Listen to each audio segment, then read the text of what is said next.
За нэгдүгээр бодлого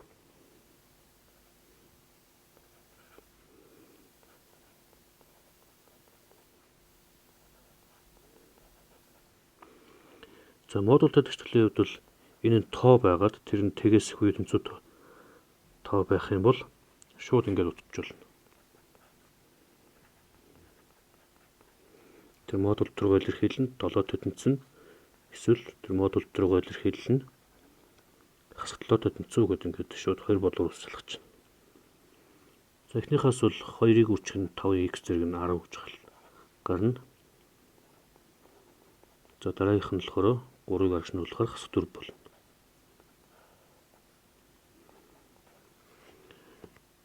За эхнийх нь бол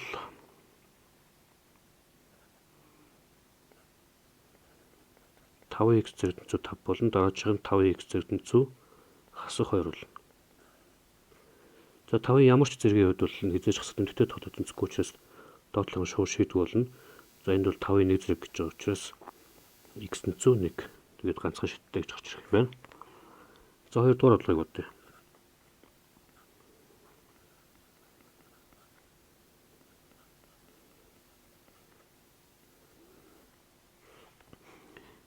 За энэ бодлогыг бодохын тулд модуль дотор илэрхийллүүдэд тэгтэй тэнцвүүлээд хугарлын зүгүүдийг болно. За хугарлын зүгүүдээ шууд энэ дээр бичих юм бол эхнийхээс нь 2-ны 1 гэж гарч ирэх юм байна. Дараагийнхаас нь 3 гэж гарч ирнэ. Ийм хоёр хугарлын зэрэг тоончлон 3 мужид хуваагдана. За эхлээд нэгдүгээр мэж дээр бодъё. Нэгдүгээр мэж дээр бодохын тулд нэгдүгээр мөжөөс ямар нэгэн тоо аваад за жишээлх юм бол тэгийн тоо. Яваад энэ хоёрт орлуулж үзнэ. Орлуулахад хоёулаа хасах тэмдэгтэй тоо гарч ирнэ. Тэгэхээр энэ зэвсэг дээр бол ямар ч x-ийн хувьд өргүүлж хасах тэмдэгтэй байна гэсэн үг. Хасах тэмдэгтэй байх юм бол модулийн алтыг бөөрхийн алтаар солиод уртлын тэмдгийг эсрэгээр өөрчилнө. Энд нь хасах болгоно гэсэн үг. За нөгөөт нь эсрэгээр өөрчлөгдөхөөр энд нэмэх болно. За энийгээ бодох хэрэгтэй. Хасах 2x нэмэх нь 1. Нэмэх нь x хасах нь 3 тэнцүү 2 болно. За энэ хоёр нийлэхээр хасах 4 болох нь байна. Биш хасах x болох нь байна. Энэ хоёр нь хасах 2 болоод агш орохоор 4 болно. За эндээс x тэнцүү хасах 4 гэсэн хариу гарч ирж байна. За энийг шийд мөн үү шүү гэдгийг шалгана. Шалгахын тулд яадаг вэ гэхээр бидний олсон хариу маань нэгдүгээр мөжтэй байна уу гэдгийг шалгана. За мэдээж нэгдүгээр мөжтэй байгаа учраас энэ болгоны шийд болж чадна. За одоо хоёрдугаар мөж дээр бодно. За хоёрдугаар мөж дээрээс жишээлх юм бол нэгийг аваад орлуулвал эхнийх нь модуль дахь илэрхийлэл тэгээс юм байна. Дараачих нь тэгээс бага юм байна. Тэгээс бага байх юм бол модулийн алтыг зүгээр л энгийн бөөрхийн алтаар сольж болно. Харин хоёр дахь нь хас тэмдэгтэй гарч иж байгаа учраас уртлын тэмдгийг эсрэгээр өөрчлөөд ингэж ич. За хаалтаа задлах юм бол 2x-ээс хасах нь 1, нэмэх нь x хасах нь 3 тэнцүү 2 болно. За энэ хоёр нийлээд 3x болно. Энэ хоёр нь хасах 4 болоод агшаа орохоор нэмэх 6 гэж гарч ирнэ. Эндээс x тэнцүү 2 болно. За түрүүнийхтэй адилханаар энэ маань 2 дугаар мөжтэй байна уу гэдгийг шалгана. За 2 дугаар мөжтэй байгаа учраас энэ болгоны шийд болно. За одоо 3 дугаар мөж дээр бодъё. За 3 дугаар мөжийн ямар ч цэгийг авсан модуль дотор хоёр илэрхийлэл маань хоёулаа тэгээс утгатай байна. Эерэг байна. Эерэг байгаа тохиолдолд модулийн алтыг зүгээр энгийн алтаар сольчихно.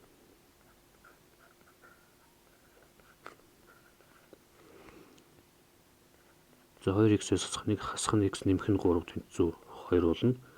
За энэ хоёр нийлэхээр x болох юм байна. Энэ хоёр нийлэхээр нэмэх 2 болно. Арагш нуулахаар тэг болно. За тэгээд түрүүний адилаар энэ маань бидний бодож байгаа мөжд байна уугүй гэдгийг шалгана. За тэг гэдэг бол бидний бодож байгаа 3 дугаар мөж төр байхгүй тоо учраас энэ нь шийд биш. За одоо 3 дугаар бодлогыг бодъё. 3 дугаар бодлогыг бодохын тулд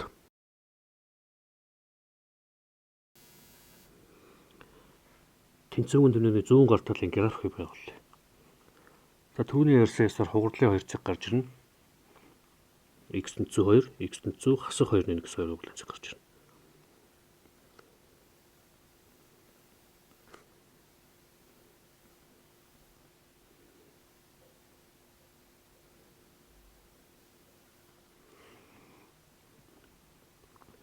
За хас 2-оос бага буюу 1-р мөч дээр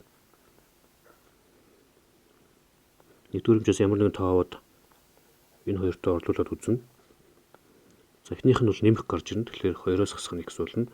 За дараагийнх нь хасах тэмдэгтэй тоо гарч ирнэ. Тэгэхээр урдлын тэмдгийг эсрэгээр өөрчлөөд ингэж үчи. За энэ хаалтаа задлах юм бол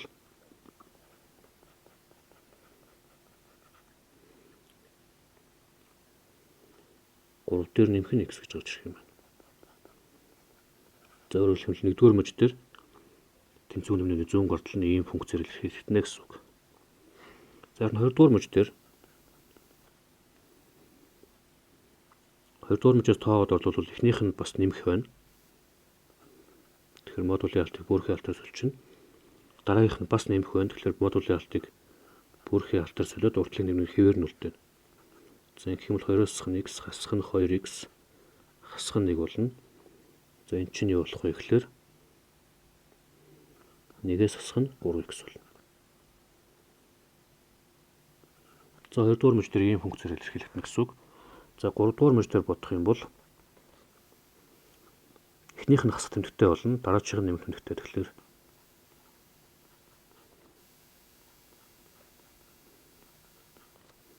ийм болно. Хасах 2, нэмэх нь x, хасах нь 2x, хасах нь 1.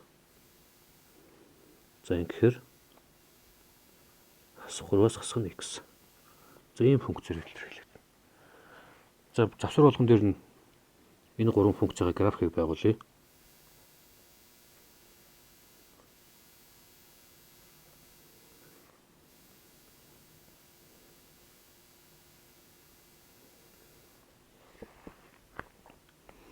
За эхлээд энэ функцийн графикийг байгуулахын тулд x-ийн оронд хасах нэгийг орлуулж үзье.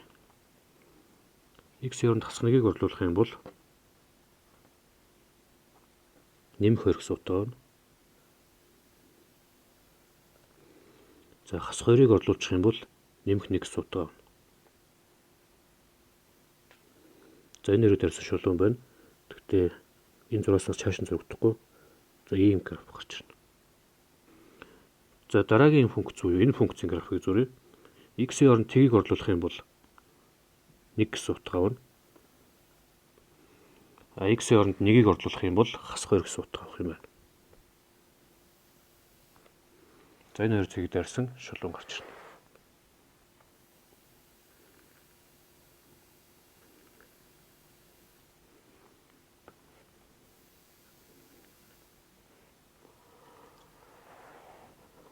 За 3 дахь функцийн хувьд бол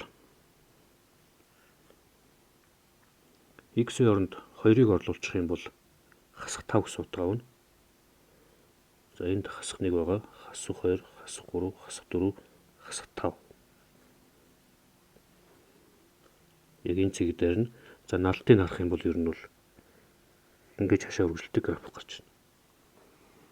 За тэгэхээр a гэсэн тоо маань энэ тэгшлэлийг 2 шидтэй байлгах ёстой гэж байна. За энэ бол доошо төсвөлгүй үргэлжлэнэ гэдгийг ойлгож байгаа. Энэ ч доошо төсвөлгүй үргэлжлэнэ. Тэгэхээр хэрвээ a гэдэг тоо нь жишээлх юм бол энд байх юм бол тэгштэл огт шийдвэр болно. За энэс дэшээ явах нь бас шийдвэр болно. Харин яг энэгээр дайрах юм бол ганцхан шийдтэй болно. За бодлогын нөхцөлийг хангахын тулд яг энэ цэгээс доошоо байх хэрэгтэй болж тарж байгаа. Одоо жишээлх юм бол энд байлаа гэж бодох юм бол энд нэг шийд гарч ирнэ. Энд нь бас нэг шийд гарч ирнэ. За энд байлаа гэж бодох юм бол энд нэг шийд гарч ирнэ. Энд нэг шийд гарч ирнэ. Тэгэхээр хоёр шийдтэй байхын тулд яг энд байгаа цэгээс л доошоо байх хэрэгтэй гэсэн үг. За энд байгаа цэгийн координат нь бол жирэг 2.5. Тэгэхээр юу гэсэн үг болох вэ гэхээр a гэдэг тоо бол 2.5-аас 9 бага бажиж 2 шидтэй байна гэсэн үг. За дөрөвдүгээр бодлого. X-ээс хасах нь 3-ын модуль нь 3x-ээс хасах нь 4-өөс бага юу тэнцүү. За энийг бодохын тулд мэдээж модуль болсон чөлөөлөхийн тулд энийг тэгтээ тэнцвүүлж байгаа хугарлын цэг болно. X тэнцүү 3 гэсэн хугарлын цэг гарч ирэх нь байна. 3 гэсэн хугарлын цэгээр юу болох вэ гэхээр 1-р мөж бас юу вэ? 2-р мөж 2 гэсэн болж байгаа. За эхлээд нэгдүгээр мөч дээр бодъё. За нэгдүгээр мөч гэдэг нь бол юу гэсэн үг вэ гэхээр x нь 3-аас бага уу тоонуудыг авчих. За энэ мөчийн ямар нэгэн цэгийг аваад модулийн доторх илэрхийлэлтэд орлуулах юм бол хасах тэмдэгтэй тоо гарч ирнэ. Хасах тэмдэгтэй тоо гарч ирнэ гэдэг бол модулийн алтыг бөөрхийн алтаар солиод уртталт нь хасах тэмдэг тавина л гэсэн үг. За ийм боллоо. За энийг цааш нь утгах юм бол хасах x нэмэх нь 3. 3x-ээс хасах нь 4 боллоо. За энийг иш нь оруулаад энийг иш нь оруулах юм бол 7-оос их байх ёстой 4x гэж гарч ирнэ. За эндээс бол мэдээж x нь 4-ний 7-оос их буюу тэнцвэж гарч ирэх юм. За тэгээд бид нэгдүгээр мөчтөр гарч ирсэн энэ шийдээ энэнтэйг огтлцуулна, нэгдүгээр мөчтөд огтлцуулна гэсэн үг. За 4-ний 7 гэдэг тоо бол нэг энэ хавцаа байдаг гэж бодъё. 4-ний 7-д тэнцэж болно. За тэгээд эндээс их байх ёстой 3-аас бага юу тэнцэх байх ёстой. Тэгэхээр ийм шийд гарч ирнэ нэгдүгээр мөчтөр. За одоо 2-р мөч дээр бодно. 2-р мөч гэдэг маань x нь 3-аас их гэсэн үг энэ мөч. За энэ мөч дээр бол ямар нэгэн тоо аваад модуль дэх илэрхийлэлтэд орлуулахад нэмэх гарч ирнэ. Нэмэх гарч ирнэ гэдэг бол зүгээр бөөрхийн алтаа солиж болно.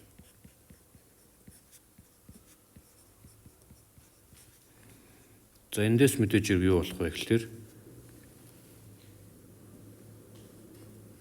ингэж гарч ирнэ. Эндээс x нь 2-ны 1-ээс их үеийн тэнцвэж гарч ирэх юм байна. За 2-ны 1 гэдэг тоо бол энэ хавцаа байгаа. За тэгээ 2-ны 1-ээс их байх ёстой юм байна. 3-аас их байх ёстой юм байна тий. За энэ хоёрыг огтлцуулах юм бол мэдээж 3-аас их нь гарч ирнэ.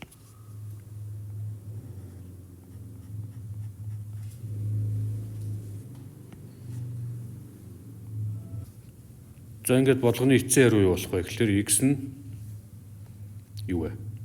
4-ний 7-оос их тий. Их үед 4-ний 7-оос нэмэх цаг үүсэж байна.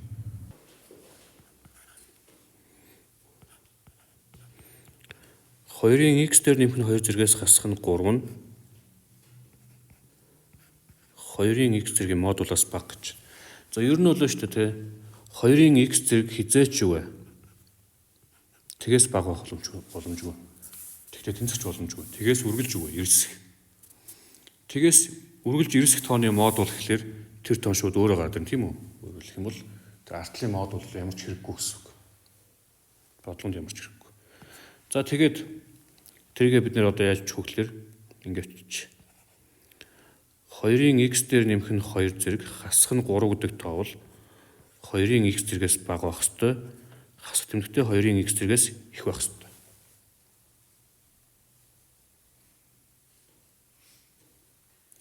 Тэр 2-ын x гэдэг чинь тэгээс их тоо юм чинь ийм байх ёстой гэсэн. За одоо бүх талыг нь 2-ын x зэрэг тооч болно. 2-ын x гэдэг чинь тэгээс их гэдэг мэдээд байгаа юм чинь тэгээс их тоо тоож болно шүү дээ тийм үү? Хуваачна. За тэгэх юм бол юу болох вэ гэхээр хамгийн уртлынх нь хасахныг болно.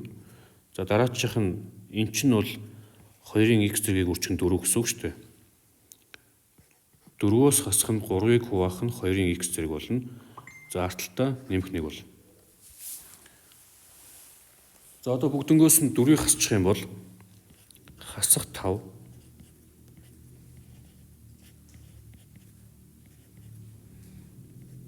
ийм бол.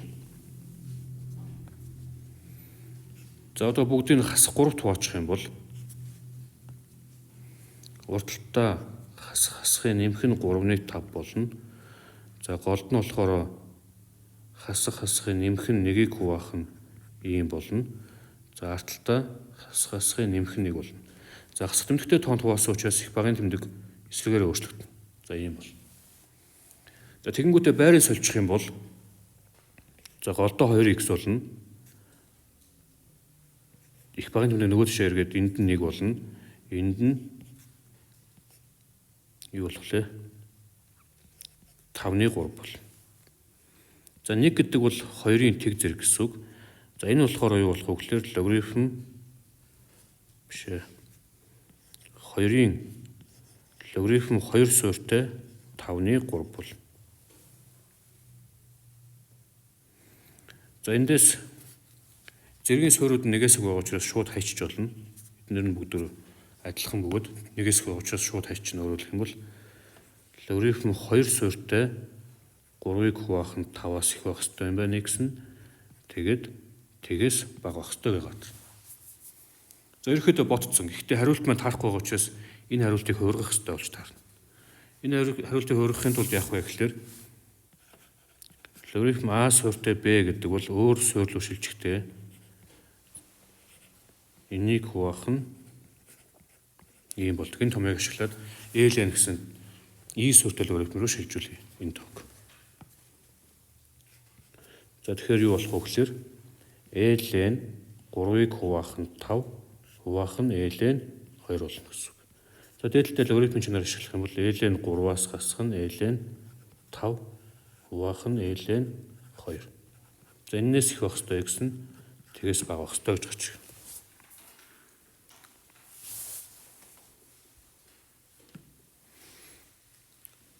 За ойлгоцсон уу нэг?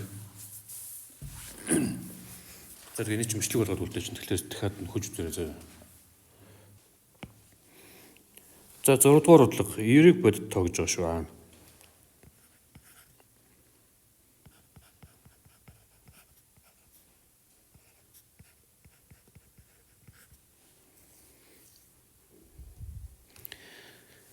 За энийг хит хитийн янзаар аргаар бодож болно. За эхлээд ямар ч сугарлын зэг болоод бодъё заяа. За энийг тэгтээдэн зүйл энийг тэгтээдэн зүйл нь x тэнцүү a, x тэнцүү хасгаа гэсэн хоёр угарлын зэг гарч ирнэ ойлгомжтой. За тоончлон дээр тэмдэглэх юм бол за энд ямар нэгэн тэг байгаа гэж бодох юм бол энд a нь байж таарна. А чи эрэг тогж учраас энэ талдаа a нь. Харин нөгөө талдаа юу вэ? Хасах a нь. За тэгээ 1-р мөж, 2-р мөж, 3-р мөж гэдэг яг түрүүн шиг сална. За 1-р мөж дээр бодох юм бол 1-р мөжөөс ямар нэгэн тоо аваад эхнийхд орлуулахад хасах тэмдэгтэй болно. Дараачихд орлуулахад дахиад хасах тэмдэгтэй болно. Тэгэхээр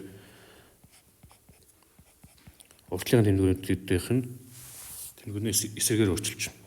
За эхнийх нь ийм боллоо. Дараагийнх нь болохоор хасахнуудын энд нь очиж ингээд ийм болох нь байна. За энийг цааш нь утгах юм бол хасах x хасах нь a, хасах нь 2x нэмэх нь 2a боллоо. 2x-ийг иш нь оруулаад a-г нь иш нь оруулах юм бол юу болж байна вэ? X нь 3a-гаас их гэж гарч ирэх юм байна. За тэгэхээр энэ олсон шийдээ 1-р мөжтэй огтлцуулна. За 3a гэдэг бол бүр энэ хавцаа байгаа тий 3a. Тэгээ 3a-гаас их тэгээд a-гаас бага гэсэн юм болно. Энэ хоёр хооронд огтлцохгүй учраас 1-р мөж дээр ямар ч шийд байхгүй гэсэн үг. 1-р мөж дээр ямар ч шийд байхгүй. За энийг түрүү ойлгоч.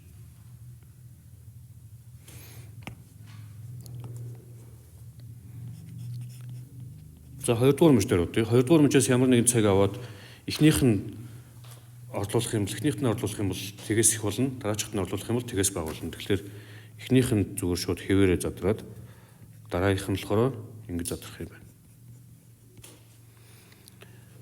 За эндээс юу болох вэ гэхээр a x дээр нэмэх нь a, хасах 2x нэмэх нь 2a болно. За энийг иш нь оруулахаар 3x, a-г нь арагш нь оруулчихаар a болоод x нь 3-ны a-гаас их гэсэн үг. За 3-ны a гэдэг бол нэг энэ хавцаа байгаа. За 3-ны a-гаас их гэдэг юм а 2-р мөжтэй огтлцуулах юм бол энэ хоорондох юм гарч ирнэ. За a-г нь ордог гэж үзсэн ч болно. Орохгүй гэх юм бол дараагийнхт нь орчин. За ордог гэж үзэж. За ийм болж ирнэ. За 3-р мөж дээр бодох юм бол хоёулаа нэмэх гарч ирэх учраас шууд ингэ очиж. Энд 2x. За ийм боллоо. A гэж нь орууллаа. Энийг гэж нь оруулах юм бол 3a-гаас бага байх ёстой x гэж гарч ирнэ. За олсон энэ шийдээ 3-р мөжтэй огтлцуулна. За 3a гэдэг бол энэ хавцаа байгаа гэж бодъё. За тэгвэл a-гаас их болон 3a-гаас бага гэхлээр энэ хоёрын хооронд нь огтлцуулна. За ингээ манай болгоны 6-р болгоны шийд нь бол энэ шийд дээр энэ шийдээ нэгтгэхэд ийм болох нь байна. 3-ны 1-ийг үржих нь a. Тэгээд 3a. Энэ хоёрын хооронд гэж гарч ирнэ. За энд нь 1 байх нь байна, энд нь 3 байх нь байна, энд нь 3 байх нь байна гэсэн үг. За Б-д нь a нь 3 гэдэг нэ. a нь 3 гэдгийг орлуулчих юм бол эн чинь юу болох вэ? 1-ээс их 9-өөс бага гэсэн үг. За энэ завсарт байгаа бүхэл тоон шийдийн тоог нэ бүхэл тоон шийд. Энэ завсарт хэдэн бүхэл тоо авах вэ гэдгийг тоолно гэсэн үг шүү дээ. Тэгэхээр 2, 3, 4 гих мэтчлэн 8 хүртэл 7 шиг бүхэл тоо тий. 7 шиг бүхэл тоо. За ингэ би энэ болчих. За энэ бодлогыг би арай өөр нэг бодож үзүүлээ заяа. Өөр нэг бодож үзүүлээ.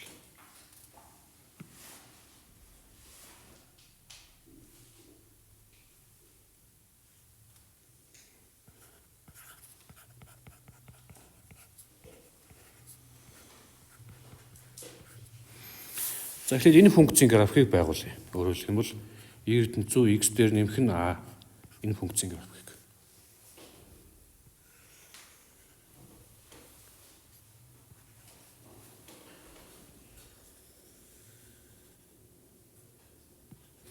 За энэ функцийн графикийг байгуулахын тулд эхлээд x-ийн графикийг байгуулна. Дараад нь x дээр нэмэх нь a-гийн графикийг байгуулна. Тэндээсээ энэний графикийг байгуулна гэсэн. За ер нь бол x дээр нэмэх нь a-гийн график нь ойлгомжтой ш тийм үү? За хэрвээ a энд байгаа гэвэл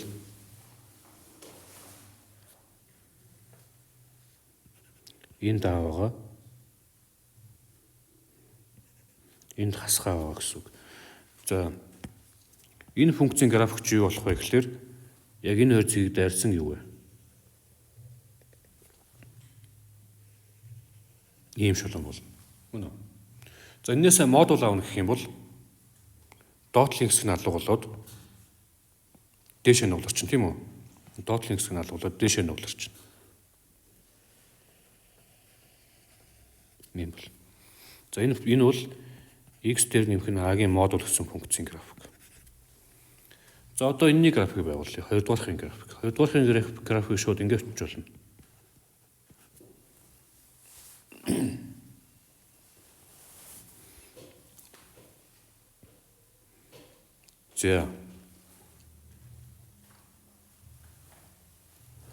За боли ингэхгүй.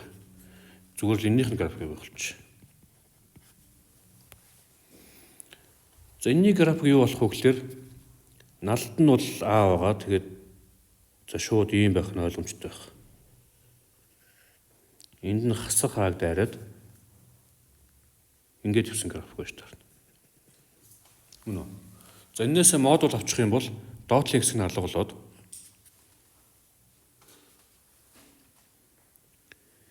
ийм график гарч ирнэ.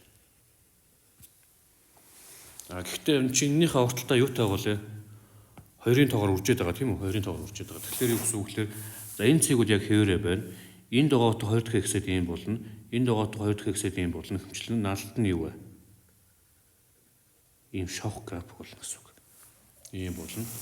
За нөгөө талаар болохоор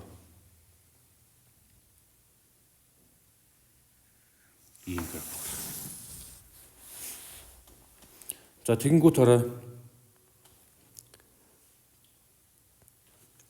энэний графикийг би цэнхрээ тодруулъя заяа. Цэнхрээ тодруулъя. Энэ юу болох вэ гэхээр ингэж яваад энд ирэх хооронд дандаа улааны доотлолт байна гэсэн үг байхгүй юу? Дандаа улааны доотлолт байна.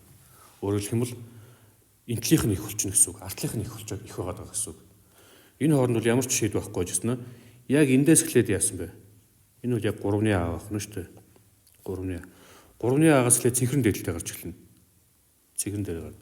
Энэ цаашаа явсараад бүр 3А дээр очингуудаа дахиад улаан дээлтэй гарч ирсэн байхгүй юу?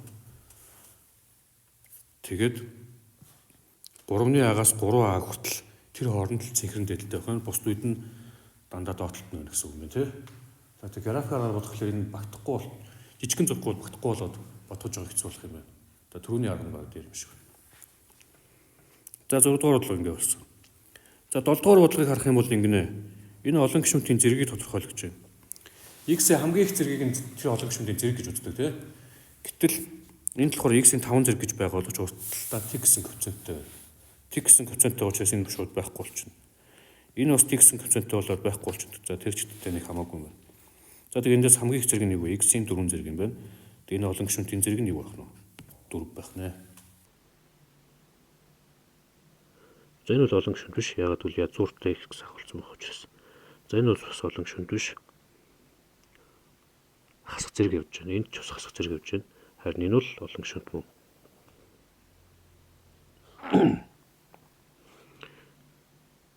За 9-р одлого. P болон Q олон гишүүнтүүд харгалзан ийм бол энэ бол маш амархан бодлого байна. Энийг бол P-ийн хооронд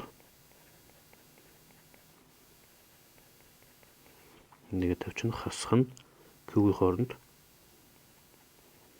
нэгэ тавьчихна. За хаалтаа задлах юм бол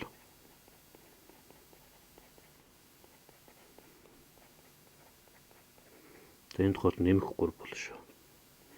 За энэ төсөөтэй гишүүн түчээс эмэгтэйгдээд x-ийн квадрат болно. Энтэй төсөөтэй гишүүн байхгүй юм байна. За сул гишүүд нь нийлэхээр нэмэх нь 4 болно.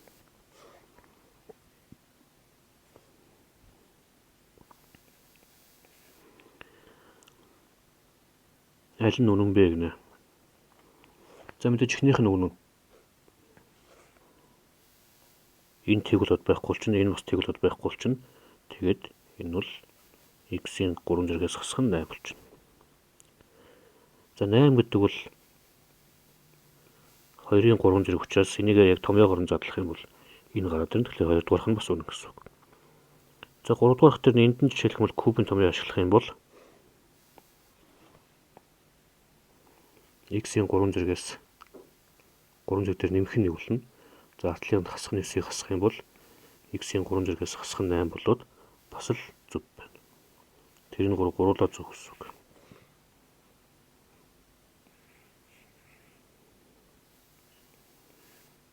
За 11-р бодлого. Олон гишүүнтийг олон гишүүнт хуваах үйлдэлээр ийм адилтгал биелсэн бол үлдэгдлийг бол зөвлөгдөл нөгөөс шууд энэ нэг гэл болоо.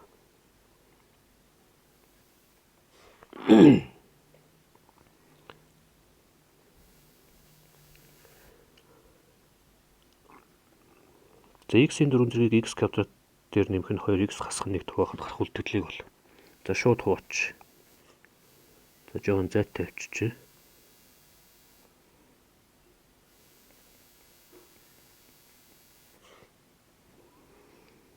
За x-ийн 4 зэрэг тааруулахын тулд x квадратаар өгнө. X квадратаар өгөхөөр x-ийн 4 зэрэг нэмэх нь 2x-ийн 3 зэрэг хасах нь x-ийн квадрат болно. За хасах юм бол x-ийн 4 зэргүүд нь устна. Энд нь хасах 2x-ийн 3 зэрэг нэмэх нь x-ийн квадрат болно.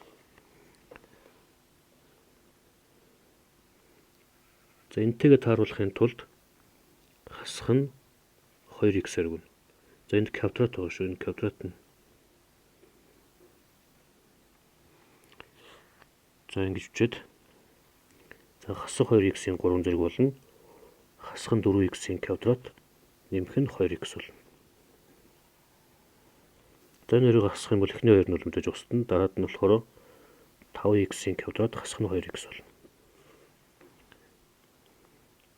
За одоо 5x квадраттай тааруулахын тулд энд мэдээж 5-аар өгөх юм байна. 5-аар өгөх юм бол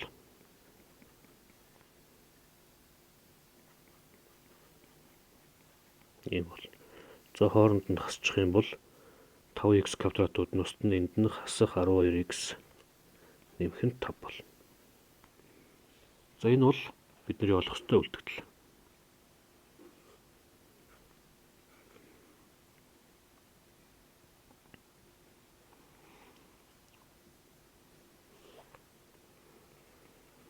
За 13 дугаар бодлого бол энэ хувааж байгаа олон гишүүнт нь шугам функц байгаа учраас шууд бизүүгийн теорем ашиглаж болно.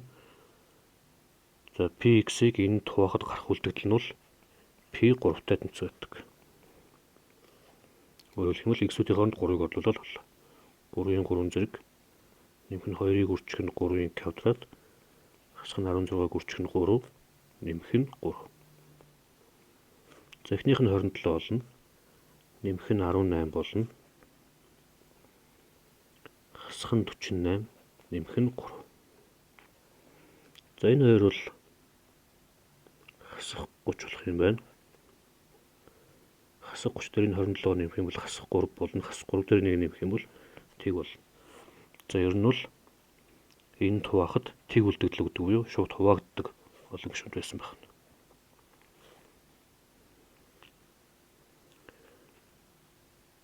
За 14 дугаар бодлого.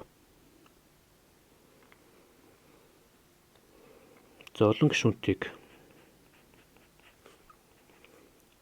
x квадрат дээр нэмэх нь 1 хуваахад 3x-ээс хасах нь 1 ноогдоод x дээр нэмэх нь 3 болсон. Px гэсэн олон гишүүнтийг олгож байна. Зүгээр шууд энийгээ задлж үржүүлээд энийгээ нэмэл болно. За задлаад үржүүлэх юм бол 3x-ийн 3 зэрэг болно. Хасах нь x-ийн квадрат. Нэмэх нь 3x, хасах нь 1. За нэмэх нь x дээр нэмэх нь 3 бичнэ. За төсөөдийг шууд эмэгдэх юм бол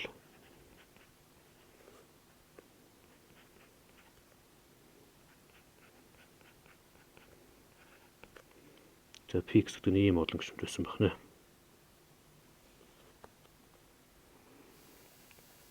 За 15 дугаар бодлого. 13 дугаар бодлоготой адилхан p-зүүгийн теорем. Өөрөөр хэлэх юм бол p1-ийг олно гэсэн үг. За x-үүдийн оронд 1-ийг орлуулах юм бол эхнийх нь 5, хасах нь 13, нэмэх нь 17, хасах нь 7 болно. За энэ бол хасах 8. Энэ болохоор нэмэх 10 болно. Тэнцүү 2 юм байна. За 16.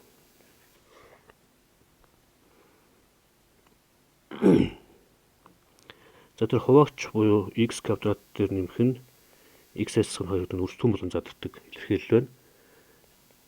X-ээс хасах нь 1, x дээр нэмэх нь 2.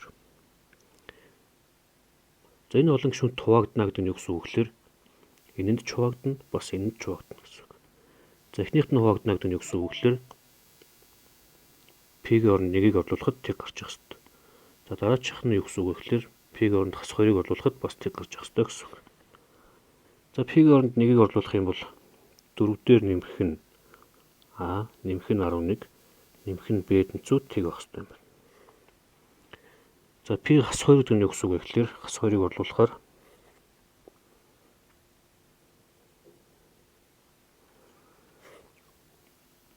64, нэмэх нь 4a, хасах нь 22, нэмэх нь b тэнцүү тэг гэсэн үг. За дээдлийнх болохоор a дээр нэмэх нь b, нэмэх нь 15 тэнцүү тэг гэсэн үг. Дараачих нь 4a, нэмэх нь b, нэмэх нь 42 тэнцүү тэг гэсэн үг байна. За энэ хоёр биелж явах хэрэгтэй. Өөрөөр хэлбэл энэ системийг бодоод а б болчихно. За доотлихоос дээдлийгээ хасах юм бол 3а б-гүүд нь устдаад байхгүй болчихно. Нэмэх нь 27 тэнцүү тэг. За эндээс 3а тэнцүү хас 27 буюу а тэнцүү хас 3 гэж гарч ирнэ. За энэ болсон хас 3а энд орлуулчих юм бол b-н хас 12 гэж гарч ирэх юм байна.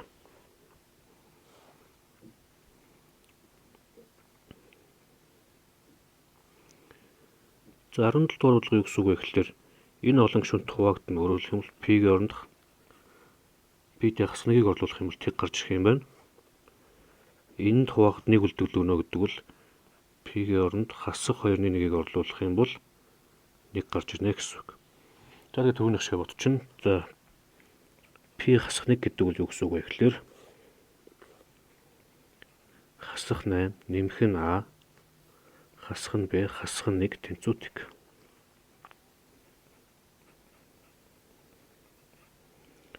За энэ юу гэсэн үг вэ гэхээр хасах тэмдэгтэй бол 8-ыг үржих нь 8-ны 1, нэмэх нь a-г үржих нь 4-ний 1, хасах нь b-г үржих нь 2-ны 1, хасах нь 1 тэнцүү тэг. За энэ бол хасах 1 болно. Энтэй нэлээд хасах 2 болно. За бүгднгийн 4-өөр үржүүлчих юм бол